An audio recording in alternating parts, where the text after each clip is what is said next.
Welcome y'all to Robin on the Farm. Today I'm making a really great homemade loaf of bread without yeast. So this is a yeast-free loaf of bread. It's basically a quick bread.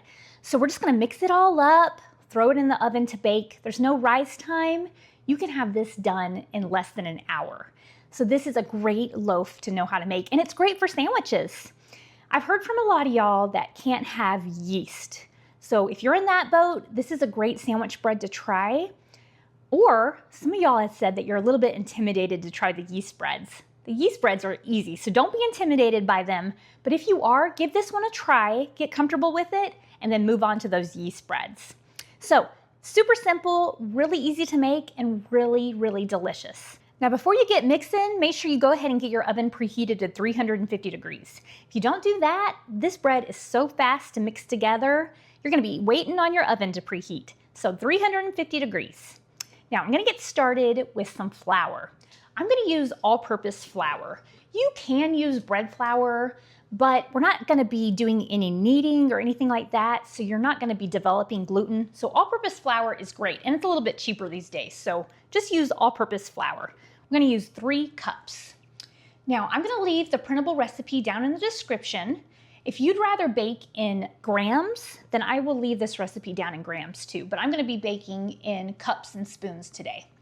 But you want 3 cups of all-purpose flour.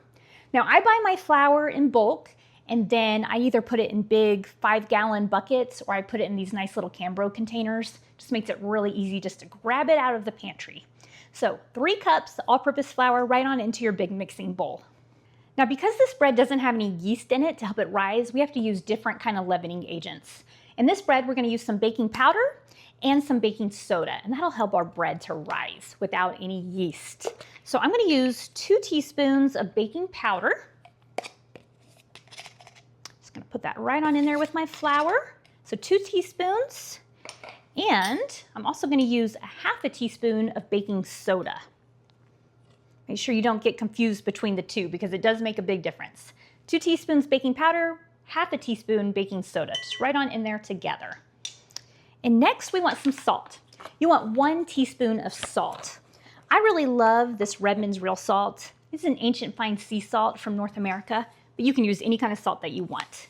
You can use the Himalayan pink salt, kosher salt, whatever you want. 1 teaspoon, but the important thing with salt is make sure you don't pour it over your bowl because you might pour in a lot more salt than you're expecting to. So 1 teaspoon right on in there in your bowl. Now we want 2 tablespoons of sugar. You can also use honey, maple syrup, anything like that if you want, but sugar's just easy for me. So 2 tablespoons of sugar. You can also decrease this if you want to. It's not gonna be a sweet bread at all. Now these are all of our dry ingredients. So I'm gonna go ahead and grab my whisk, and I'm just gonna whisk these dry ingredients together to get them really well incorporated together. Just take 1 second to do that. I'm using my cool little Danish dough whisk. Isn't that cool? What a great design. Those Danish people knew what they were doing. Okay, after you get that whisk together, time to add our wet ingredients. I'm gonna start with 1.5 cups of milk. This can just be cold milk right out of your fridge. I like to use whole milk, but you can use any kind of milk alternative or a lower fat milk too. But 1.5 cups right on into your mixing bowl with everything else. And for this next ingredient, you have a couple options. Today I'm gonna use this mayonnaise, but I normally use Greek yogurt. I just don't have any Greek yogurt today, and you can use them interchangeably in this recipe. I do that all the time. But if you're gonna use Greek yogurt, I recommend just a plain Greek yogurt. But I'm gonna use this real mayo today. So you want a 1/4 cup of mayonnaise or Greek yogurt. Go ahead and put that right on in there with everything else. And this will just give you a really nice moist bread. And last but not least, in our homemade yeast-free sandwich bread is some apple cider vinegar. Now I usually use the Bragg's apple cider vinegar with the mother. It's in my fridge somewhere and I could not find it for the life of me today. So luckily I had a backup bottle. I'm gonna use 1 tablespoon of this apple cider vinegar. Now this is gonna do a few things in our bread. It's gonna improve the rise of our no yeast bread, and because it's so acidic, it's gonna help our bread not to mold, which is kind of important for homemade bread because there's no preservatives in it. So it'll help keep it shelf stable a little bit longer, which is great. Also, it helps your taste, your texture, your crumb, all of that. So apple cider vinegar is great to use in your breads. I haven't shared that very much, but I actually do add a lot of apple cider vinegar to my breads. And so I'll start sharing that a little bit better. But those are all of our ingredients for our no yeast sandwich bread. Now, we're gonna go ahead and just mix it up. So I'm gonna use my spurtle. You can use a spoon, you can use a Danish dough whisk, you can use anything you want. Just go ahead and get this mixed up really well. This is gonna be just a nice batter. The smell of this batter kind of reminds me of Bisquick. My mom used to use a lot of Bisquick back in the 80s and 90s. A lot of people did back then. And this just smells like it to me, and it really smells good. So it is kind of like a big biscuit bread, but it actually has a lot different texture than a biscuit bread. So you'll just have to try it and see. Now, this is what you want it to look like. See that? It's definitely very sticky, wet. It's not like your traditional bread dough. It's not gonna come into a nice ball of dough. And you definitely don't wanna add more flour or it's gonna be really, really dense and thick. So this is exactly what you want it to be like. All right, it's already time to put it into the loaf pan. Like always, I'm gonna use one of my cast iron loaf pans to bake this bread in. I love and adore my cast iron loaf pans. There's none of those coatings or chemicals to get into our foods in the cast iron, so I love that, and I recommend them to everyone. This is an 8.5 inch by 4.5 inch cast iron loaf pan. Now normally I oil up my cast iron really well, but today I'm gonna use one of my loaf pan liners. Whenever I make quick breads, I just tend to use these loaf pan liners. Super simple to use, no cleanup, so I'm gonna go for that today. This is a 2-pound loaf pan liner. Okay, so you just pop it right on in there just like that. So easy. It's like a big cupcake liner. Love it. Now I'm gonna take my batter and I'm just gonna pour it into my loaf pan liner. This smells so good. Once you have all of your batter or your dough into your loaf pan, you just wanna kind of spread it out a little bit. You wanna make sure the whole loaf pan is filled with batter instead of just all on one side or anything like that, which can happen because this is a really thick batter. Okay, this is looking just right. Now this is kind of a rustic looking loaf. It's not gonna have a super smooth top, but that's exactly what you want this one to look like. Okay, it's already time to put this in the oven. No rise time required. I love that about quick breads. So I'm gonna go ahead and throw this in the oven at 350 degrees for about 40 to 45 minutes, just until it's nice and brown on top. So I'll show it to you when it's all ready. All right, y'all, here's our yeast-free sandwich bread. Look how good this looks. It's a beautiful golden color, and let me just tell you, it smells just as good as any yeast bread that I make.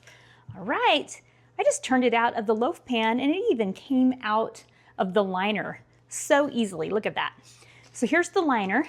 And usually it just peels off the loaf after I get it out, but it just stayed in there and it just came out so nicely. All right, let's look at this loaf of bread. Oh, it looks really, really good. Okay, this is what I like to do. I like to grab my little cast iron melting pot, and I've melted just a little bit of butter in here, and I am just going to rub this butter all over the top. And this will just give you a really nice soft loaf of bread. It'll give you that yummy, buttery flavor, and it's really pretty and shiny, so I like that too. So you can just do it on the top, or you can go all the way around. I say the more butter, the better, that's for sure. All right, that's looking good. Now, for my quick breads, I like to let them cool on a wire rack. Usually I'll just cover my breads with a tea towel and let them cool, but for this one, I'm gonna just put it on this wire rack, and I'm gonna let it cool off, and then we'll slice into it and check it out. Once our homemade bread, made without any yeast, was cooled off, I wasn't quite ready to cut into it, so I went ahead and threw it into one of my homemade beeswax bread bags. My daughters and I make these together, and they're infused with organic beeswax. They help keep your bread fresh, and they're just a great alternative to plastic bags. Okay, let's check out our bread. Look at that. Looks so good. All right, let's go ahead and cut into this bread. I'm gonna use one of my bow knives. This just helps cut your bread really nicely. Oh my goodness. Look at that. Let's cut into it a little bit farther.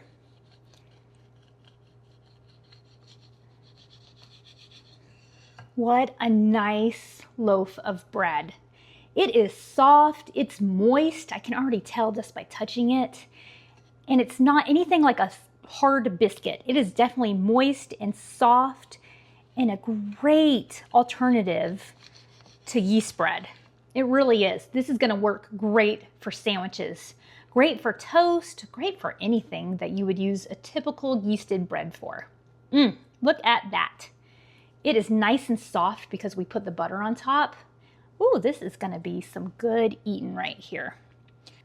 All right, I'm going to rip into this piece. This one looks really good. I wish that y'all could touch this and feel this bread. It is so soft and it's so moist feeling, which is kind of hard to come by with non-yeasted breads. This is fantastic. The texture is so much more like a yeast bread than a quick bread. You know how some quick breads are kind of spongy? This is not like that at all. The absolutely only thing that this bread is missing is that yeast flavor. There's none of that yeast flavor that a typical yeast sandwich bread would have, but it's so much more moist and soft than a yeast sandwich bread that this one's really got something special about it. So if you can't have yeast in your breads, give this one a try. I think you're really gonna like this one. Or if you're one of those people that's intimidated by yeast breads, give this one a try. Make some yummy sandwiches with it, get a little more confident, and then come back and try some yeast breads, because you're gonna like those too. I'm gonna leave the recipe for this no yeast homemade sandwich bread down in the description. The recipe will be down there that you can print off. I'll leave it in cups and spoons and in grams. Thank you so much for being here with me on Robin on the Farm. I will see you next time. Robin's in the kitchen, dough beneath her hands, wheat from the fields and eggs from her land. Sunlight through the window, a warm golden glow. She's working hard to make that dough. With flour on her apron, loving each knead, ground wheat fresh, sowing her seed. The smell of